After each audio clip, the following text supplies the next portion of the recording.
Hogwarts Express, Forbidden Journey, Escape from Gringotts, Hagrid's Motorbike Adventure, Battle at the Ministry, 5 flagship Harry Potter attractions built across 15 years and 2 separate lands in Orlando. If Bedford gets 1 land and 1 opening day in 2031, 4 of these 5 do not make it.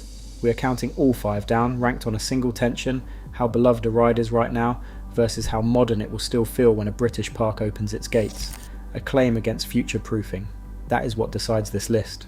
And the first elimination is the ride the format itself cannot physically support. In the 5th place, Hogwarts Express faces a structural barrier that no amount of acclaim can overcome.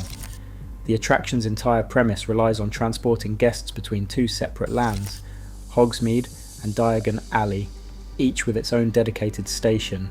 In a single Harry Potter land, that journey collapses. There is no way to recreate the sense of travel or narrative movement the ride depends on, because the physical connection between lands simply does not exist. The train's design, with no height restriction and a pace set for family accessibility, reinforces its role as connective tissue, not a standalone anchor. This is not a judgment on quality or popularity, it is a clean, almost clinical elimination. A ride built for interland transit cannot serve as the one flagship experience in a one land, one shot Bedford scenario. In the 4th place, Harry Potter and the Forbidden Journey stands as the original cornerstone of Universal's wizarding world. When it opened in June 2010, the ride didn't just anchor Hogsmeade, it transformed Islands of Adventure, driving a 29% surge in attendance within a single year. The KUKA robotic arm system behind Forbidden Journey set a new standard for immersive motion-based attractions, letting guests soar through Hogwarts with a fluidity that felt revolutionary at the time. Yet, the same technology that once dazzled now reveals its age. By the time Bedford could open its doors in 2031, the ride system will be over 2 decades old, and industry advances have already eclipsed its early generation robotics. The emotional weight of Forbidden Journey is undeniable. It proved the Wizarding World concept could succeed on a global stage. But in a scenario where only one Harry Potter anchor can be chosen, legacy alone cannot overcome the reality of technological obsolescence. In the 3rd place, Harry Potter and the Escape from Gringotts stands as the first attraction on this list that truly feels like a modern anchor, blending spectacle and accessibility with a sense of cinematic thrill. Opened in July 2014 as the centerpiece of Diagon Alley, Gringotts merges an indoor steel coaster with a dark ride narrative, placing guests in the heart of a magical bank heist. The technology is a hybrid: 4 launches, motion-based ride vehicles, and 3D projection bring the vaults and their dangers to life, all within a contained footprint that fits comfortably in a single land.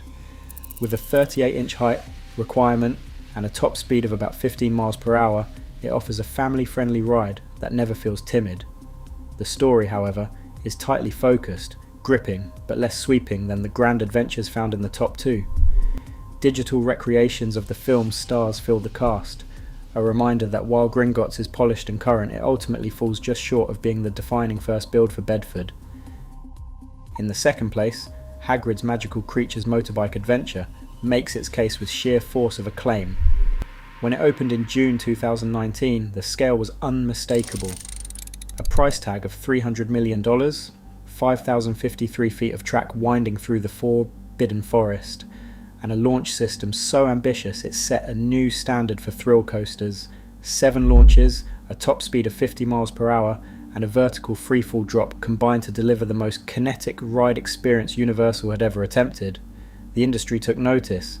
Hagrid's claimed the Golden Ticket Award for Best New Attraction Installation that same year, and the coaster's reputation among guests quickly surpassed even the franchise's earlier hits. In surveys and reviews, it is often described as the best ride in Orlando, full stop. If the decision were made on love alone, Hagrid's would be the obvious winner, but acclaim is only half the test. By 2031, this 2019 masterpiece will already be a dozen years old, and the relentless march of technology means Bedford's one shot may demand something even fresher. The sting of leaving Hagrid's behind is real, but the future-proofing argument is impossible to ignore. And finally, in 1st place, Harry Potter and the Battle at the Ministry stands as the defining statement for a 2031 UK debut. Opened in May 2025, this attraction arrives with a technical ambition that sets it apart from every predecessor. The ride's omnidirectional lift vehicle, seating 14 guests, marks a first for Universal, moving beyond the established formulas of robotic arms and launched coasters. Animatronics blend almost seamlessly with expansive screen environments, creating transitions that reviewers describe as nearly indistinguishable from film. Demand has been immediate and intense. Typical wait times have surged past 2 hours, with reports of queues stretching to 5 on peak days. Yet its victory here isn't about being the most beloved ride in the franchise, it's about what the experience signals. A park willing to build for its own era, not simply echo the triumphs of Orlando or Hollywood. In a scenario where only one Wizarding World anchor can be chosen, Battle at the Ministry is the choice that future-proofs the land, even as it means leaving behind 4 attractions that have already proven themselves classics. Across all 5 contenders, one truth holds: future-proofing outweighs nostalgia.